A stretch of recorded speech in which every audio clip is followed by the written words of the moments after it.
tim negosiasi datang pakai mobil. Nah, begitu datang, dekat langsung diserang sama tentara. Udah out control tuh tentara. Serang, akhirnya dia tidak bisa mundur. Dia ke depan, nah di depannya masih ada 2 baris tentara berarti. Terlindas. Dia lari, tentara ngamuk, semua orang dipukulin yang ada di situ termasuk wartawan. Dan saya salah satu korbannya.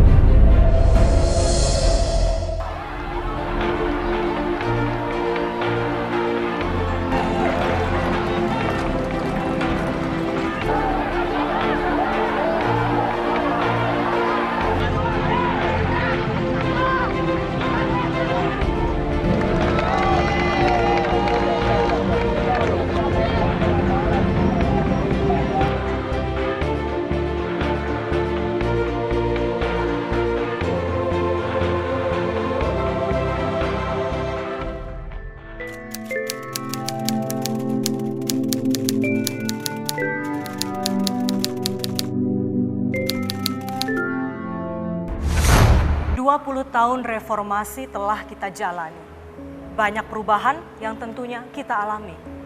Mulai dari kebebasan berpendapat hingga akses kehidupan yang semakin luas. Reformasi memang mendatangkan banyak sensasi. Lantas, bagaimana sensasi 20 tahun hidup dalam iklim demokrasi? Berikut kami sajikan ulasan khusus 20 tahun reformasi.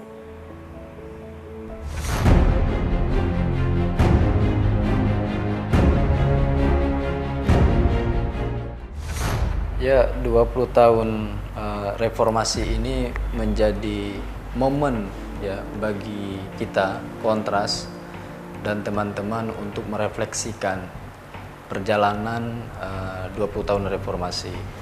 Reformasi ini kan lahir dari sebuah proses di mana pada era sebelumnya kita melihat dalam situasi politik kekerasan di era Orde Baru itu banyak melahirkan pelanggaran-pelanggaran hak asasi manusia yang berat. Ya. Ada peristiwa 65, kemudian Trisakti, Semanggi 1, Semanggi 2, Tanjung Priuk, Talang Sari, operasi militer di Aceh dan Papua, dan penembakan misterius, termasuk kasus penculikan dan penghilangan orang secara paksa. Nah, ketika rejim Orde Baru ya berganti ke Orde Reformasi, itu kan masa-masa transisi. Nah, dalam proses transisi itu ada yang disebut dengan keadilan transisi. Nah, keadilan transisi itu mensyaratkan 4 hal. Pertama, keadilan ya. Bagaimana peristiwa-peristiwa kekerasan atau pelanggaran hak asasi manusia itu kemudian diproses ya, baik secara hukum maupun secara non hukum gitu. Nah, keadilan ini dalam artian para pelaku yang dulunya terlibat dalam tindak kejahatan itu mereka harus dimintai pertanggungjawaban ya untuk memberikan rasa keadilan bagi para korban. Nah, yang kedua, kebenaran. Kebenaran ini artinya adalah mengungkapkan fakta atas peristiwa demi peristiwa yang terjadi dalam periodisasi Orde Baru. Kenapa peristiwa ini terjadi? Kenapa para korban ini dikorbankan? Apa latar belakangnya? Motivasi politiknya apa pada saat itu? Nah, itu perlu dijelaskan, perlu diungkap lewat sebuah proses penyelidikan ya yang resmi. Nah, kebenaran ini sebuah keharusan dari negara atau kewajiban dari negara untuk dijelaskan kepada para korban. Nah, kemudian reparasi. Nah, reparasi ini pemulihan ya kepada para korban, dan kemudian reformasi institusi, termasuk dalam halnya adalah reformasi sektor keamanan, TNI, polisi dan sebagainya. Nah, 4 elemen keadilan transisi ini itu merupakan ukuran penting untuk kita melihat sejauh mana reformasi yang sudah berjalan 20 tahun ini benar-benar berbeda dengan era Orde Baru.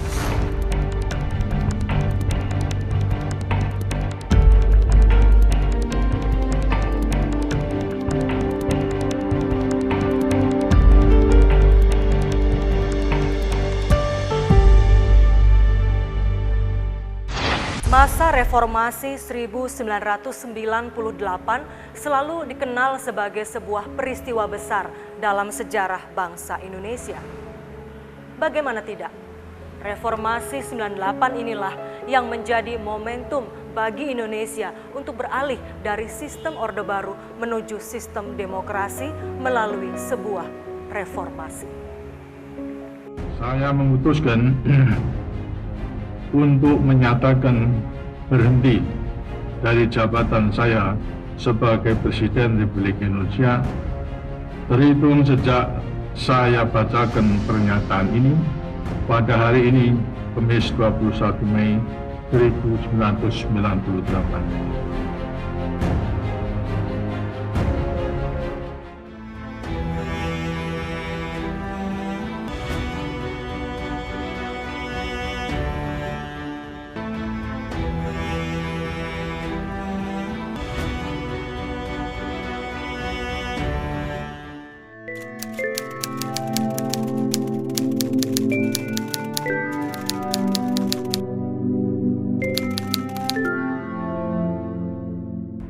Pada masa itu ada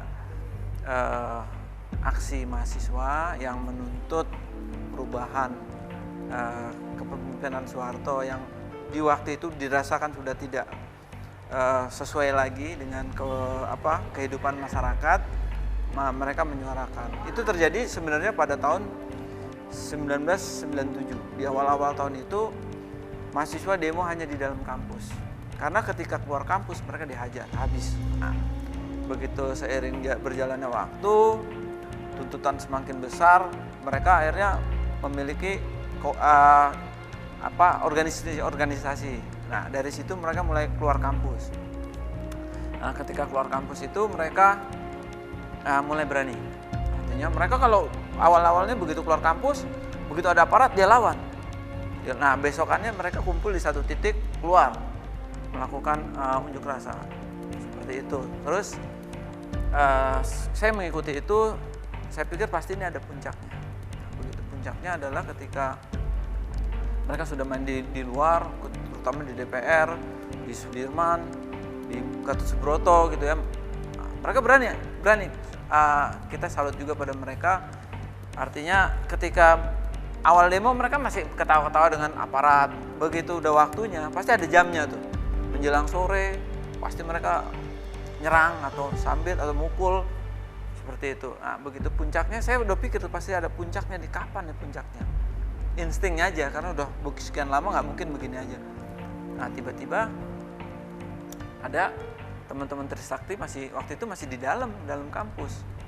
Nah, sebenarnya saat itu saya tidak ada di lapangan, saya istirahat. Nah, begitu mereka lagi bukan demo ya demo lah, gelar aksi, mereka ingin jalan, sebenarnya mereka ingin ke DPR. Tiba-tiba dihadang oleh sejumlah aparat, didorong masuk lagi. Nah, dari atas itu ada tembakan terus terjadi korban.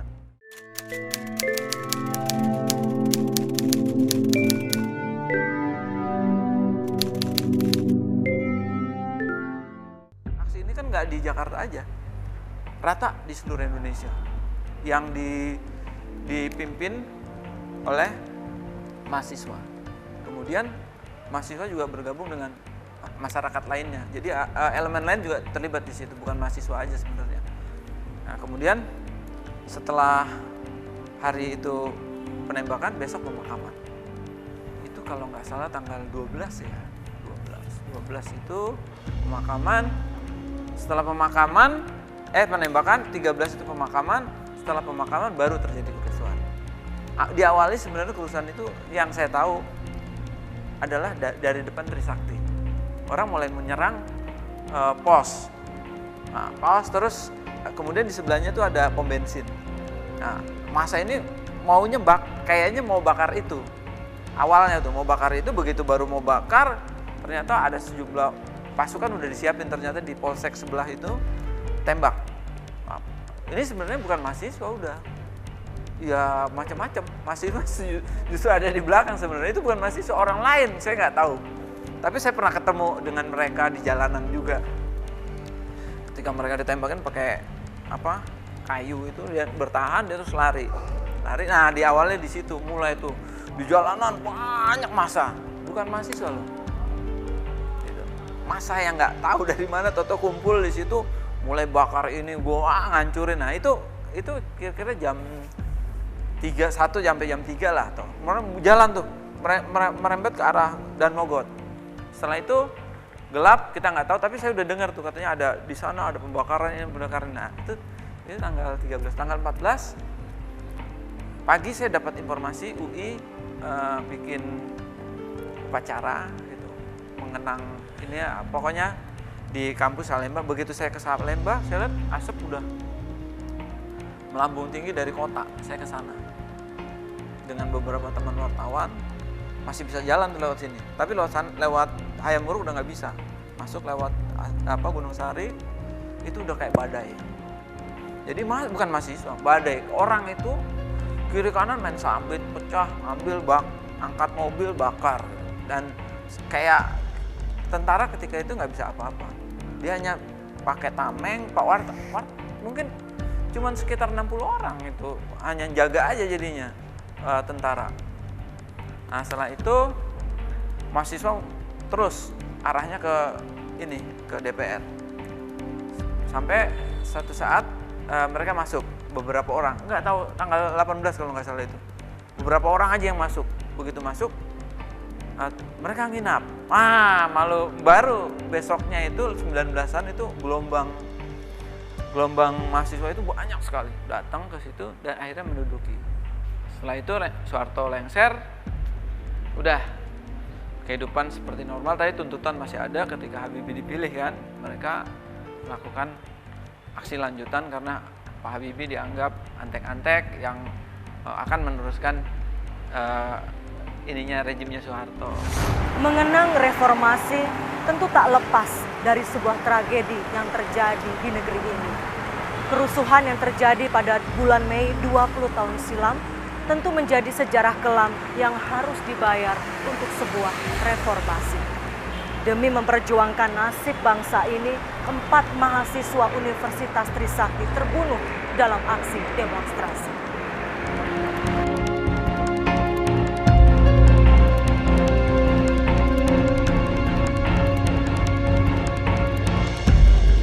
Ada beberapa hal menurut saya kenapa kasus-kasus pelanggaran HAM ini nggak tuntas ya.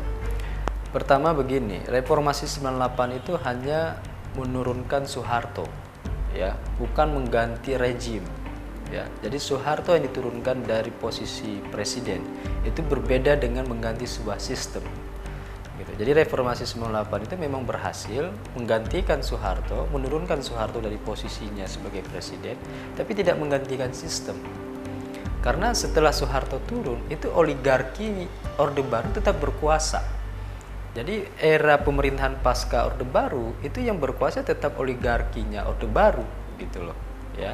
Itu satu. Yang kedua, mentalitas, ideologi, cara pandang Orde Baru itu masih sangat kuat di era reformasi. Nah, mungkin di awal-awal reformasi, misalnya di era Gus Dur, itu sempat terjadi upaya-upaya oleh Gus Dur untuk menetralisir atau mengganti sebuah sistem gitu. Tapi kan dia juga menghadapi situasi yang sangat tidak baik pada masa itu. Nah, pasca Gus Dur itu mulai menguat lagi. Misalnya kita lihat bagaimana ketidakmauan militer untuk mempertanggungjawabkan atas peristiwa-peristiwa masa lalu gitu. Padahal yang dimintai pertanggungjawaban ini bukan militer yang hari ini gitu, tapi para aktor yang dulunya yang melakukan kejahatan gitu. Nah, kalau militernya mau, ini juga sebenarnya meningkatkan kepercayaan publik kepada militer karena mereka menunjukkan sikap kesatrianya mempertanggungjawabkan atas tindakan pidana pada periode yang lalu gitu. Nah, jadi kenapa ini tidak terselesaikan ya? Pertama itu tadi, jadi rejim Orde Baru itu masih berkuasa sebenarnya di era Orde Baru gitu loh. Oligarkinya, jaringan elit politiknya dan sebagainya itu mereka masih berkuasa. Itu satu. Yang kedua, pemerintahan sipil yang hadir hari ini dia tidak punya kemauan politik gitu loh. Dan dia juga tidak punya keberanian gitu. Dan bahkan kemudian kebijakan-kebijakan yang ditempuh itu justru berkompromi dengan oligarkinya masa lalu ini.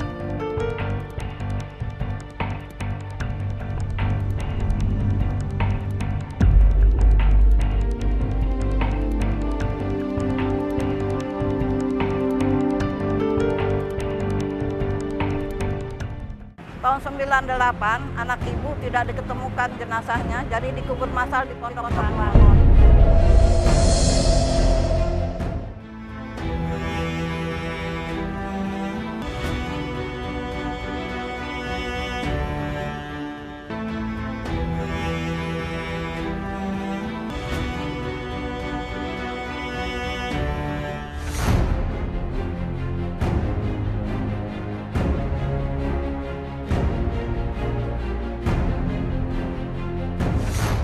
Dengan senang hati, dengan hati lapang ibu harus berjuang melawan kejoliman. Siapa yang bersalah ya harus dihukum seberat-beratnya. Karena ini anak ibu dihilangkan secara tidak wajar.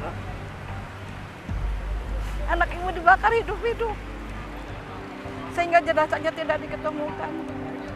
Bagaimana perasaan Mbak? Ibu yang mengandung, melahirkan, merawat, mendidik, dihilangkan begitu saja. Meninggal secara tidak wajar. Ibu tidak rela. Sedangkan kasusnya belum terungkap juga sampai saat ini. Sampai ibu tidak bisa berdiri lagi baru ibu stop ikut aksi Kamisan. Semoga Tuhan memberikan ibu semangat, kesehatan. Hanya itu harapan ibu.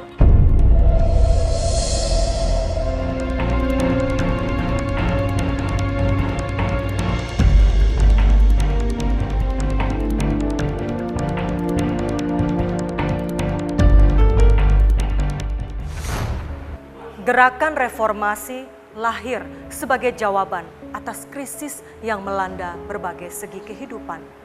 Krisis politik, ekonomi, hukum, dan krisis sosial merupakan faktor yang mendorong lahirnya gerakan reformasi. Bahkan krisis kepercayaan telah menjadi salah satu indikator yang menentukan. Reformasi dipandang sebagai gerakan yang tidak boleh ditawar-tawar lagi, dan karena itu hampir seluruh rakyat Indonesia saat itu mendukung sepenuhnya gerakan reformasi.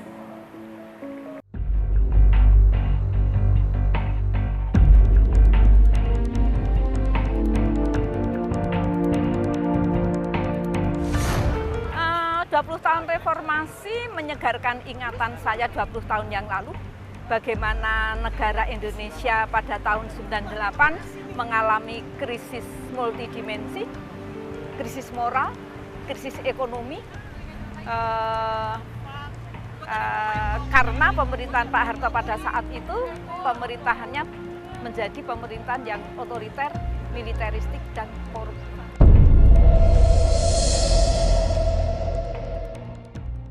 Dengan semangat reformasi, rakyat Indonesia menghendaki adanya pergantian kepemimpinan nasional sebagai langkah awal menuju terwujudnya masyarakat yang adil dan makmur.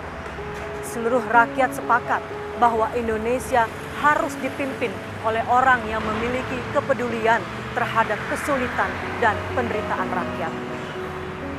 Soal kebenaran, hari ini kebenaran tentang peristiwa masa lalu, tentang kejahatan terhadap kemanusiaan itu semakin sulit diperoleh oleh para korban. Ya, kebenaran hari ini hanya kebenaran yang dimonopoli oleh negara. Gitu. Ketika para korban, masyarakat sipil ingin mendiskusikan tentang peristiwa demi peristiwa itu, kemudian dibubarkan diskusinya. Sehingga diskursus tentang kebenaran pelanggaran hak asasi manusia di masa yang lalu itu semakin ditutupi gitu loh, semakin dihilangkan dengan memberikan stigma-stigma pada setiap event-event yang dilakukan oleh korban ini adalah stigma misalnya bangkitnya komunisme dan sebagainya gitu. Nah, ini bahayanya kemudian adalah persoalan masa lalu tidak selesai memunculkan persoalan-persoalan baru gitu. Ada misalnya di periode-periode sebelum Presiden Jokowi itu ada kemajuan-kemajuan ya, meskipun kemajuan tidak terlalu signifikan untuk pemenuhan hak para korban. Misalnya dalam konteks kasus penculikan dan penghilangan orang secara paksa. Sudah ada penyelidikan Komnas HAM, ya, dan Komnas HAM jelas menyebutkan siapa-siapa yang diduga terlibat dalam peristiwa itu. Nah, tinggal kemudian hasil penyelidikan ini seharusnya ditindaklanjuti ke tahap penyidikan oleh Jaksa Agung, gitu. Tapi itu tidak pernah dilakukan, gitu. Nah, sehingga sampai hari ini tidak ada penyidikan kasus pelanggaran HAM berat itu. Sistem sudah berganti. Demokrasi membuat rakyat menjadi lebih berarti.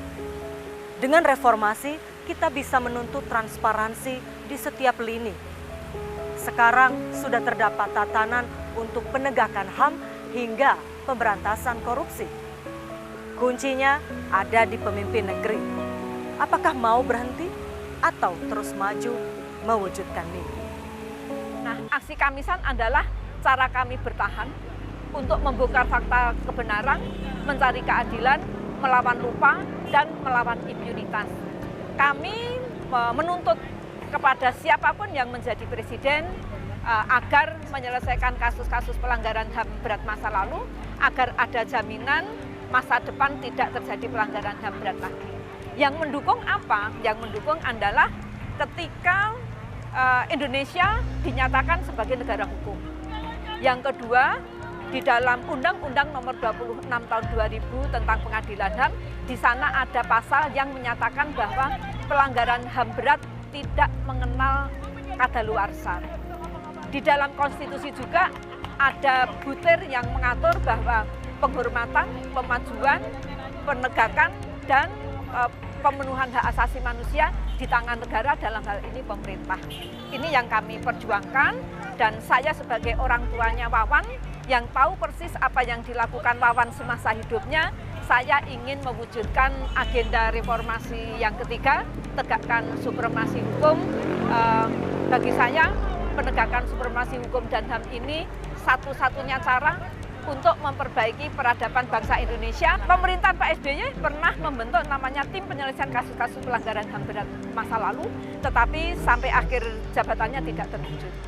Pak Jokowi sebelum menjadi presiden masih mencalonkan diri, sudah menulis hitam di atas putih di dalam visi, misi, dan program aksi Jokowi JK. Di antaranya di butir FF menyatakan bahwa kami berkomitmen menyelesaikan kasus pelanggaran HAM berat masa lalu, bla bla bla, seperti Semanggi 1, Semanggi 2, Trisakti. Butir GG-nya menyatakan bahwa kami berkomitmen untuk menghapus impunitas. Kemudian setelah menjadi presiden, membentuk namanya Komite Gabungan Pengungkap Kebenaran dan Rekonsiliasi. Arah penyelesaiannya diselesaikan secara non-yudisial.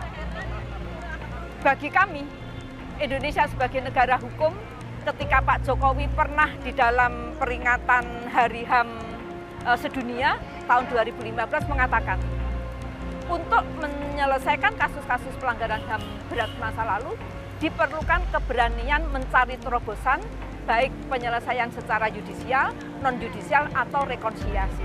Yang kami perjuangkan adalah agar Pak Jokowi, nawacita Pak Jokowi tidak menjadi duka cita kami keluarga korban pelanggaran HAM berat dan juga para pemilihnya.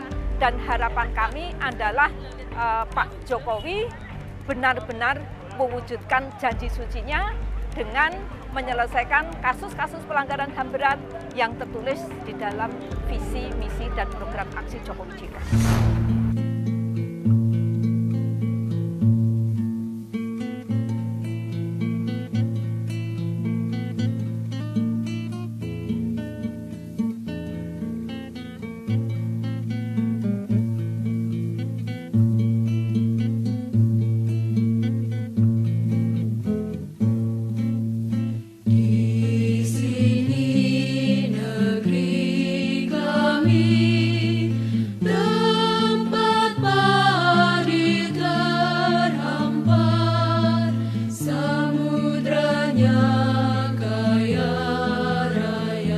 Reformasi tak serta-merta membuat persoalan jadi habis tak tersisa.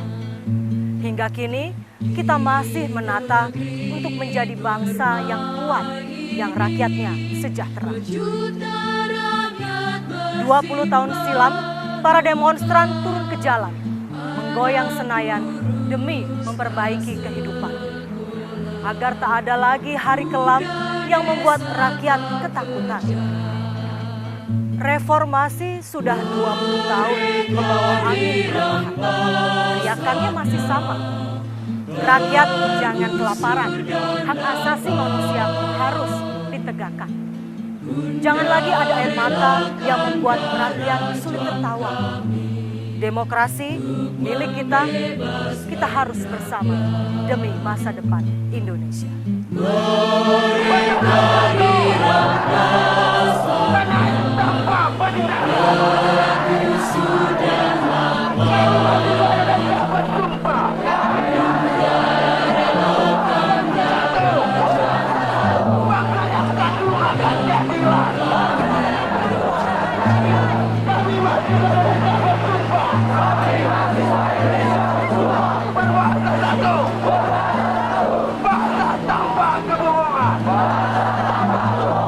Hidup rakyat!